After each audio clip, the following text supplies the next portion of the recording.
All right, we'll call the January 28th, 2020, 7 p.m. regular board meeting to order. February, please stand for the Pledge of Allegiance. I pledge allegiance to the flag of the United States of America and to the republic for which it stands, one nation, under God, indivisible, with liberty and justice for all. Thank you. Southgate's mission statement, learning for life. Our vision statement, Southgate Community Schools, the best choice for students and parents. At this point, we'll talk about revisions and approval of the agenda. Item D. Let me take a motion to approve that once you take a look at it. Mr. President, Mr. Craig? make a motion to approve the agenda as presented. All right. And is there a second for that? Second. Craig and Dr. Bemponio. Any discussion? All right, all in favor? Say aye. Aye. Any opposed? All right, motion carries. Any citizens' comments tonight? Seeing none, we'll move to item F. We have a presentation tonight by Dr. Baker Herring, and I believe Ms. McKenna. Would you like to take it away? Sure. So Ms. McKenna is here just to update.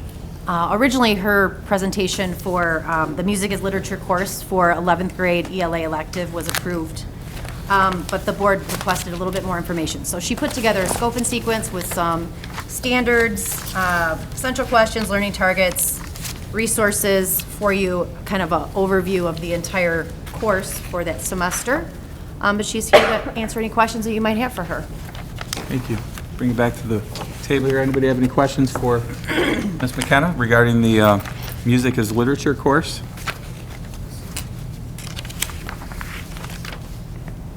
Did you have anything you wish to talk about before, or while we're waiting?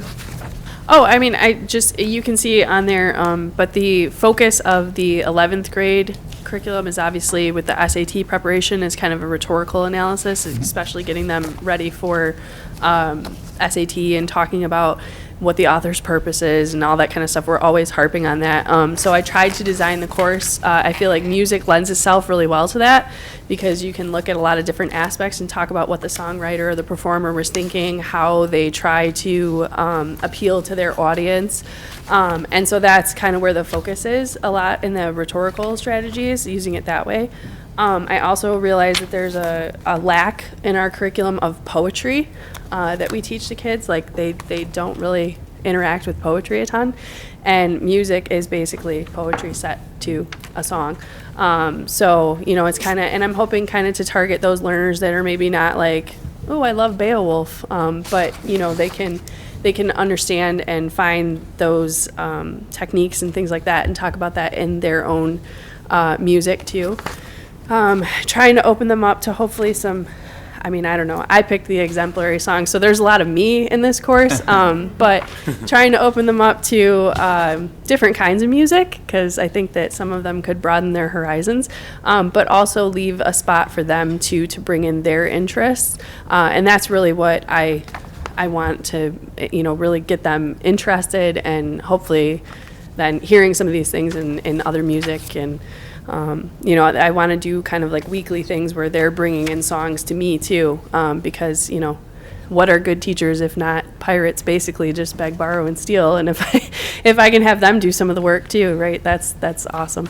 And is this for just for the viewing public? This is for middle school, high school.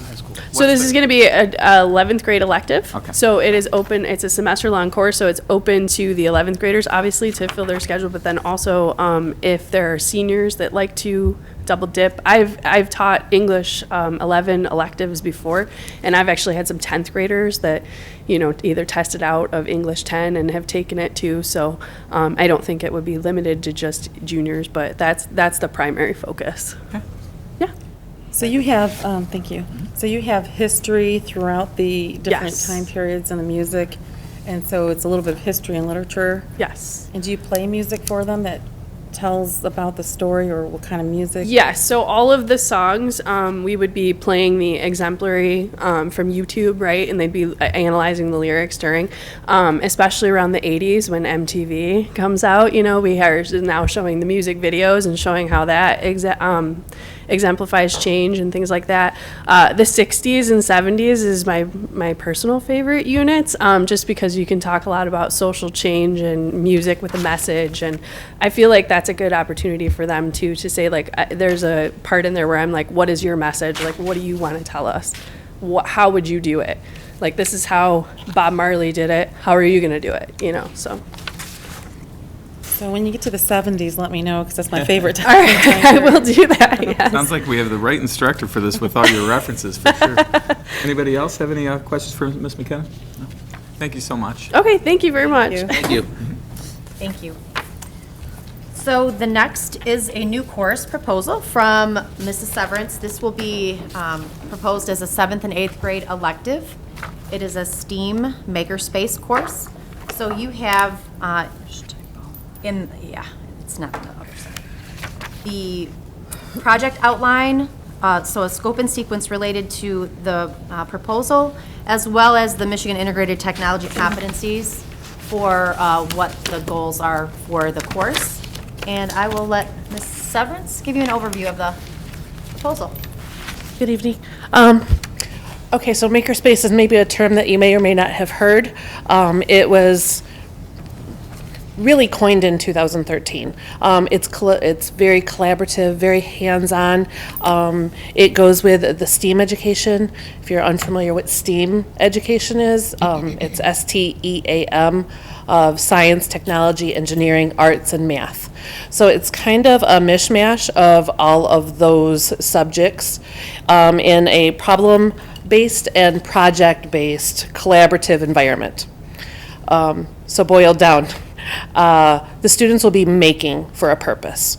So given a problem and a bunch of things, and when I say things, I mean maybe like some cardboard, duct tape, some straws, pipe cleaners, and give them some kind of challenge, and they have to problem solve and use what's in front of them to solve the problem and create the whatever it is that they create, their end solution. So that is some of the projects that we're going to be doing is we're going to do a cardboard challenge, which is like Kane's Arcade. And I'm not sure if you're familiar with Kane's Arcade, but it's a little boy in California. He was, I think, like 9, was left alone in his dad's mechanic shop, and he just tinkered with cardboard. And it's just the tinkering led to, he made a full-blown arcade, and he brought a whole city in, and the whole city was playing his arcade. And he had little prizes and working parts, and so, and here this little 9-year-old was just tinkering, and it ended up into this college scholarship for him, made him very, very successful. So we will be doing a cardboard challenge. We'll also be doing a derby gutter car with 3D printing. We have 3D printers in our lab. So the students would have to learn how to 3D model, print, and execute a gutter car derby. Gutter cars kind of like Pinewood Derby, but not Pinewood cars. And then a boat and a moat. So they would have to design a boat that actually floated in the water and solve that issue. So other things that we would be doing would be programming existing robots. I brought my little buddies here. So this R2 can be programmed and can also be driven with a phone. This R2 I built from a kit, and if you take a look inside, there's electrical components in here. So the students would be given these little electrical components, and they're color-coded, and they're magnetic, so they snap together, kind of like the snap circuits, if you're familiar with the snap circuits from, back in the day. And then you turn them on, and he can, aside from being really cool, and the kids like him, he can be programmed too. So they would have to get R2 from here, over there, around some obstacles through a course. And they would actually have to make the cognitive decisions of how am I going to get from here to point B without just driving him like a remote control. So the class is targeted for 7 and 8. it would be appropriate for 6 also, so it could go, across all 3 grades. We do have, me, I'm sorry, I would be the teacher. I do have things where special ed students could be included also, if they were not cognitively capable of abstract programming, because we would be using Blockly coding programming language, where it's like drag and drop, and that's more abstract because you actually have to think about it in your brain before. I've purchased things like this little coding mouse. So he goes on a little track, and the tracks are little squares, and he has to get the cheese. So he has little arrows, so if you push forward, right, forward, you could make him follow the squares. And this has been very successful. This is from ages 5 and up. I've been using this in my classroom now with some of my special ed students that are struggling with the traditional coding of Scratch or, like code.org with the Blockly. So some other projects that we had would be green screen projects, so green screen videos, and stop motion animation using Play-Doh or the little stick bots. Some paper circuits, teaching a little bit about electricity, doing milk bots, a lot of upcycling. I kind of feel like the art teachers because I'm like, save your egg carton, save your milk carton, save your scraps of everything. Basically turning in everyday junk into something that's usable and programmable, because we have the circuits and the little mini computers that you can attach to a milk bot and make it go. And then, of course, we would also be reinforcing the G Suite of applications, which is slides and spreadsheets and docs, Google Drive. So that all reinforces the curriculum actually through K-12 here. So, any questions? Yes. Are there any current courses right now that you teach that would complement this course, that would show different things, part of what you already teach in this course? I teach 6th grade computers and 7th grade computers, and then Dave Kadlitz is the other computer teacher, and he teaches 7th grade computers, 8th grade computers, and also the Gateway to Engineering classes. Right. Which is Project Lead the Way things. Yeah. So the things that I would be touching on would be like scraping the surface of the engineering, prepping them for the 7th grade Gateway or the 8th grade Gateway classes on the engineering side. The 6th grade and the 7th grade use the G Suite applications, and I hit harder on the G Suite applications in 6th grade to prepare them for later. And then my 7th grade computer class are light on the G Suite applications and heavier on the programming like Scratch or CS first with Google. Okay, and you do some of the more innovative programs too with the STEM program with the goggles where they have the virtual reality? Yes. Yes. And the different areas I seen in your classroom when we went to deliver so that was kind of interesting. Yeah, I was going to bring I was actually going to bring one of those because I wanted to show you. But I do have virtual reality goggles. I don't have a classroom set. So I'm envisioning with this makerspace is that I will have pods of children kind of set up like centers. Maybe this pod would be working on virtual reality this day, and this pod would be building R2, and this pod would be doing 3D printing. And it would kind of be like their choice of the whatever it is, as long as you pick a project from this list. The MyTech competencies are very broad and very collaborative, innovative, creative thinking, global learner. And all of the standards can be hit pretty much by any of the projects that I do. Good. This isn't meant to be a heavy-hitting engineering course. I'm going to leave that to Mr. Kadlitz Right. and the Gateway courses. Thank you very much. You're welcome. The other thing, if I could also interject, Ms. Severance has written multiple grants. So while many of what she has gathered and is junk, but it's also, some things are very expensive, and she's acquired those through writing grants and working with people at RISA, and she's done a lot of that on her own, and she's got a ton of amazing pieces of equipment in her classroom. Thank you, Michelle. I didn't want to toot my horn, but since you brought it up, I'll toot it. It was $8,050 in grant money just this past year. So I was fortunate enough to land the RISA grant of $3,800 specifically for Makerspace. And that's when I decided to go ahead and, try and put this course together for approval in hopes of it being approved. And if it was not approved, it was going to benefit my class, and it's going to benefit the after-school, I call it the Tinker Tank Collaboratory. Maybe cheesy, but it would benefit the after-school club also, because those are traditional students that see all of my tricks and stuff in the classroom, and so all of this, the new cool stuff, I could entertain them and keep them engaged and motivated.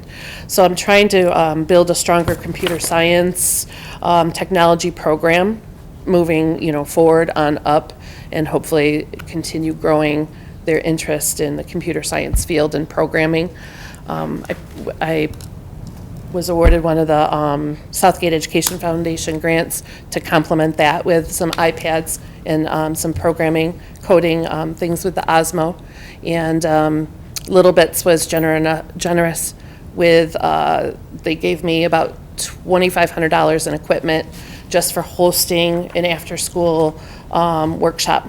So I just got 25 people. Michelle sent it out to, her friends, and Wendy Nowak sent it out to, her, the tech director list. And, I had 25 people knocking on my door and, held a evening workshop on my own time, and they gave me $2,500 worth of stuff, which I'll work for my classroom Great. equipment. Great, that's great. Anybody else? Thank you. Mr. How many Friedrich. sections do you anticipate having of this? 1 to 2. Okay. And I can't answer exactly because I don't draw up the master schedule. I can only go on what I know now, and right now, for the past couple years, I've had 3 sections of 6th graders and 2 sections of 7th graders. So I anticipate that this class, if approved, would replace 1 to 2 of my 7th grade sections. So I'm not quite sure. And second is, my daughter saw this and was jealous that she wants to. I know I missed her. I'm sorry. I tried to get this, I was late with it last year, but yeah, there's some 8th grade It students. looks really, really fascinating and interesting. Well, thank you. Some of my 8th grade students are very mad at me that this class didn't come before they're leaving. Well, thank you so much, Ms. Severance. We appreciate it, and thank you for your presentation. Ms. McKenna, thank you so much. Thank you. Anything further, Doctor? No? That's all I have. All right. Outstanding. Next, we'll move to item G, the consent agenda. Take a motion to approve that. To make a motion to approve the consent agenda as presented. Dr. Pomponio and Mr. Craig. Any discussion? All those in favor signify by saying aye. Aye. Those opposed, same sign. All right, motion carries. And moving on to our action items. The first one was worked on by our committee, and that's the adoption of policy, the updated policy adoption. Who will be presenting this? All right, you're being asked to approve the adoption of the updated Lusk-Albertson policies. These updates were recommended by policy manual changes from Lusk-Albertson. The committee, Dr. Darlene Pomponio, Andy Green, and Sean Sage met on December 4th of 2019 and January 14th of 2020 to review these changes. We would like to recommend these to the board for full approval. Any questions for staff? All right, I'll support a motion. I move to approve the updated Lusk-Albertson policies as presented by the Board of Education Policy Committee. All right. I have a motion on the table. Any support? Support. Mr. Sage, any discussion on this policy adoption? Yes. Dr. Pomponio. Thank you. We met as a policy committee and reviewed the Lusk-Albertson policy updates. We had a previous policy that prevented teachers from, one of the policies that prevented teachers from fundraising online. This was one of the changes we made to the policies in policy 5010, online fundraising. No employee shall create, post, or sponsor any online fundraiser without first, now they can do the online fundraising, but they first have to seek approval from the building administrator and superintendent. So this is a change from what we allowed previously, and I support this through the vetting of the updates per Lusk Albertson. Okay. Thank you. Anyone else wish to speak to that? All right. And without any further discussion, I'll call the vote. All those in favor, say aye. Aye. Any opposed, same sign. All right, motion carries. We have a updated policy. And second on our action items is the approval of the amended budgets for 2019 and 2020. Teresa, were you speaking to this? Sorry. That's okay. In the board package, you would have found the proposed amended budget, and I apologize, I don't have it to pull up. My laptop did not sync for some reason. So I have made a slight change to the document that I passed out to you at the last board meeting. There were a couple of things, believe it or not, the very next day, people were calling me with things that they needed, so mentioning it to Jill, she told me go ahead and add them in, and so this document is the most recent that you see in your board packet. I'm pretty happy with the way things are turning out this year so far. You'll see the second page of your document gives you kind of an overview or the assumptions that were made in this document.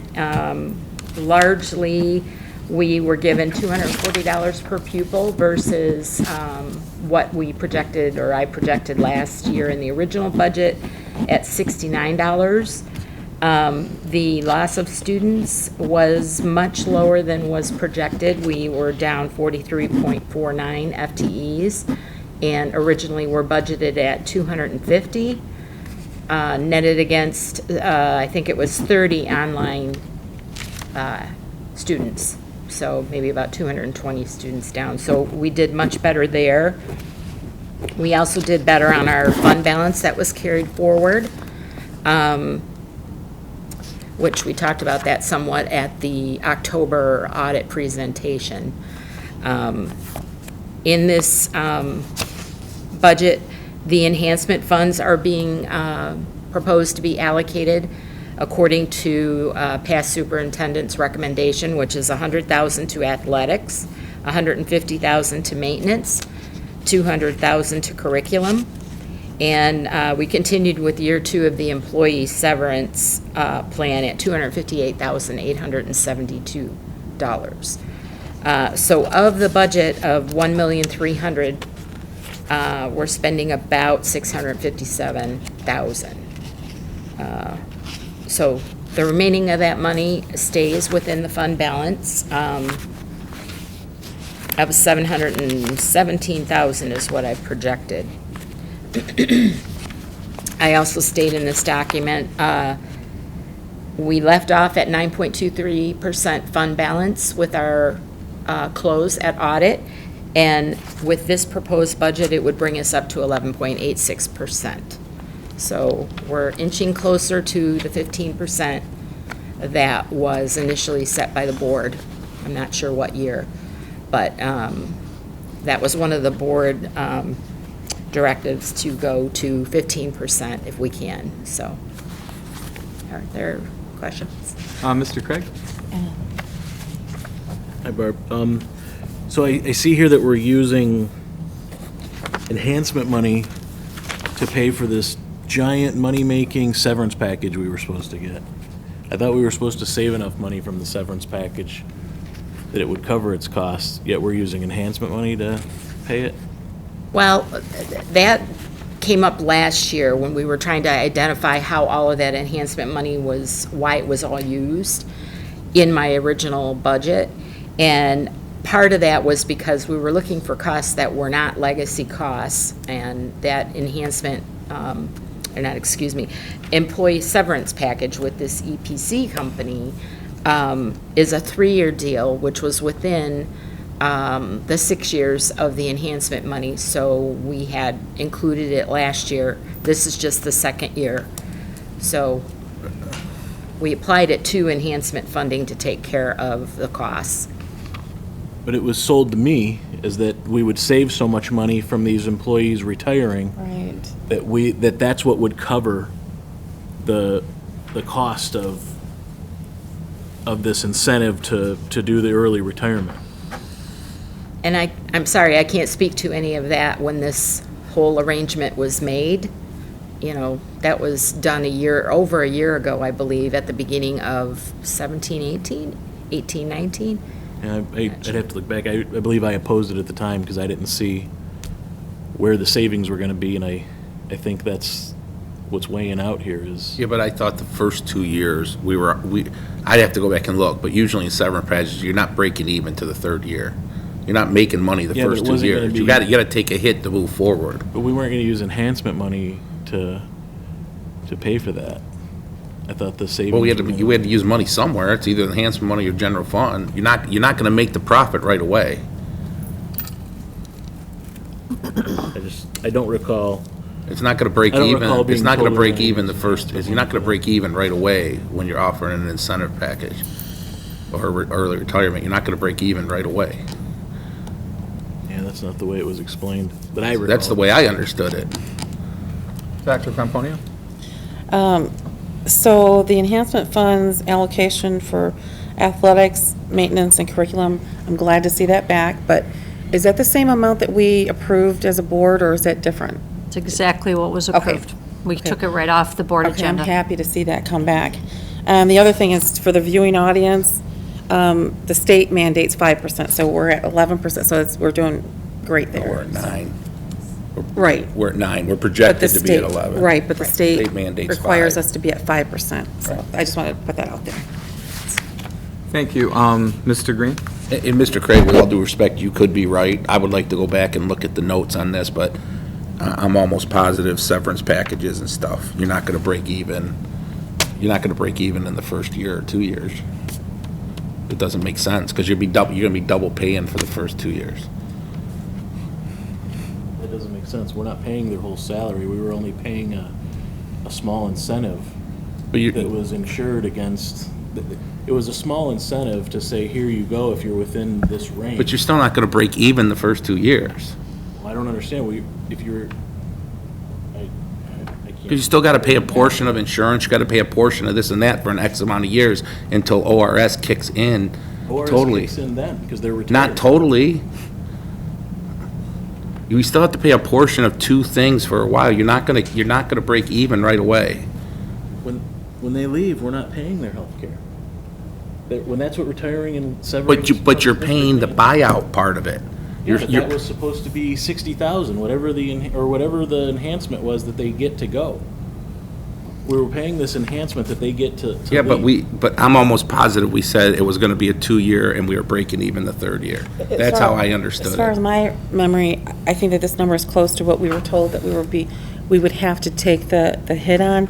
And I remember collectively, through all of the employees, the number looked large, but we were going to take that and spread it throughout, the few years. But like Andy was saying, we would have to take a hit in the first couple of years. So that's my memory of it, too.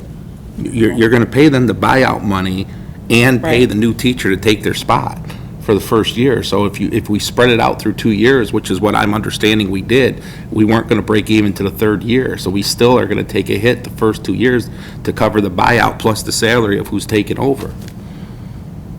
Right. Mr. Freitas? Part of the reason we wanted to get to the 15% is we wouldn't have to borrow money to pay our bills, correct? And that would save about, I think you said $90,000? If we got to At that 50%. this year's rate. At this Okay. year's rate, That's why our goal is to get to the 15% balance. yes. That's my understanding when talking with MSBO, the Michigan School Board officials. They recommended about a 15% before you would have to stop doing a state aid note. Okay. Any other questions for staff? All right, thank you, Mrs. Wilson. Not Teresa. All right, so for action item 2, I'll entertain a motion here. Make a motion to approve the 2019-2020 amended budgets for the General Operating Fund, Special Education Center Program Fund, Food Service Fund, Community Services Fund, and Student School Activity Fund as proposed. And does anybody would like to second that? Support. Mr. Green? All right, any further discussion? The table? I'll call the vote. All in favor, signify by saying aye. Aye. Any opposed, same sign. Motion carries. And wrapping up our action items is the approval of the course STEAM Makerspace that we heard about moments ago. And did you want to speak further to that, Dr. Baker? Sure. Based on the information included in your board packets and the presentation from Teresa Severance, I would like to recommend adding this course as an opportunity for the students at Davidson Middle School. Okay. Any questions for staff that you didn't already have answered? All right. I'll entertain a motion to, for action item 3. Make a motion to approve STEAM Makerspace as a new course for Davidson Middle School for the 2020-2021 school year. Support. All right, I have Dr. Paponio and Mr. Craig. Any further discussion in that area? It's a tie. I just want to say that I'm happy to see our district continuing to move forward as technology, science, and the arts brings us innovative and exploratory knowledge for our K-12 students, and I'm proud to support the new course proposal for STEAM Makerspace. And Mr. Craig? I think this is exactly what we're looking for when we talk about, how do we make our schools better? It's how do we give that variety that's still education but fun and gets kids interested in what they're doing, which is, being engaged in what you're doing is one of the most important things we can do at the school. And sometimes it's hard to be engaged in all the classes, but, this is one that I'm sure everybody will look forward to, and I think it's, especially at the middle school, where I think we maybe struggle to provide a little bit of variety when it comes to the elective, which I understand. We have some things we have to do, so it can't all be fun and games, right? But I think this is important, and I'm proud to support it, so. Mr. Sage? Having kids at the middle school, I just want to say thank you. Because that's what it takes, so appreciate it. Right. I will say also, and you have it right in here in plain English, students will benefit from having an additional elective that will allow them to explore a career in computer science. It'll also provide students with life skills and hands-on experience by creating, making, and problem solving. I think that sums it up. And more importantly, it really goes right into our vision and mission statement, learning for life and the best choice for students. So thanks for bringing that to us. And with that, we will call the vote. All in favor, say aye. Aye. Any opposed? All right, motion carries. All right. Any employee representatives wish to speak to us tonight? Okay, moving on. Information and announcements. Mr. Freitas. Yes, from Anderson High School, they'd like to invite everyone to the first annual Titan Maroon and White basketball game on Wednesday, February 12th at 7 o'clock. It's going to be featuring the boys and girls varsity basketball teams. They divide it up, so half are on one side, half are on the other. And tickets will be $1, and the proceeds are going to be donated to a local charity.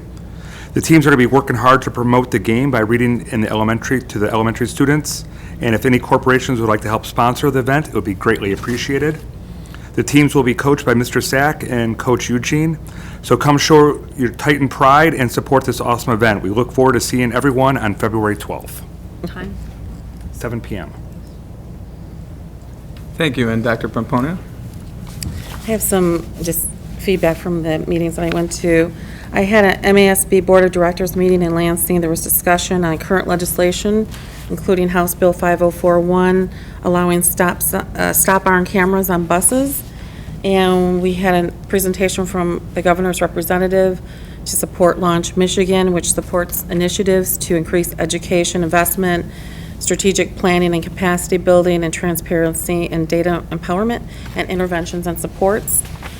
And then the Wayne County Association of School Boards, we discussed having for our next general meeting for board members, a roundtable discussion on board governance and other topics that I'll keep you informed on from March. And then also with the Wayne County Association of School Boards, they brought MASB CBA courses to Wayne Risa, which will be March 12th, 6 to 9. You have to pre-register for that. And the 2 classes will be CBA 105, Curriculum and Instruction, and the CBA 325, Board Leadership, Overcoming Obstacles. And then Wayne County Association of School Boards will cover 50% of the cost of the class if you want to go to that. And then also, I was brought into the Wayne County College Access Network by Wayne Risa's Jim Barry as one of their leaders. So I attended one of the joint meetings at HFCC with Region 25 Technical Education Council and Perkins coordinators. And it was a great meeting to involve collaboration with other businesses, industries, and colleges support. And I saw Mr. Nazarzuski. He was there. He's our Megatronics instructor. So it's good to see our instructors out there getting additional training and support. So, and it was a school to career on-ramp model. We talked about CTE programs and options. And then another item with Park and Rec, we are seeking nominations for our Sports Hall of Fame for upcoming selection meeting for the city of Southgate. And then the Southgate Historical Foundation, they have their annual Daddy-Daughter Dance, which is this Saturday, 2 to 4 and 6 to 8. And that's all I have. Thank you. So you are our representative on the MASB. Yes. You're our representative in Wayne Risa. Wayne, right? yes. And now part of a college. Yeah. Excellent. We're lucky to have you on this board. Well, thank you. Thanks for bringing all that great information to us. Thank you. If there's any other announcements, I do have one. For those of you that may be viewing in tonight, we had some technical difficulties at the last meeting, and I apologize. So if you're wondering what's going on with the changes of chairs here, the last meeting was our organizational meeting. So we elected new officers. Along with myself as board president, Mr. Green is now our vice president. We have Rick is absent, but he is actually still remain the treasurer, and then Dr. Paponi remained our board secretary. So just wanted to point that out in case anybody was confused at home. And with that, I will make a motion or accept a motion to adjourn. Motion to adjourn? All right, second. Support. Mr. Sage. All in favor, say aye. Aye. Opposed? All right, we are adjourned. Thank you.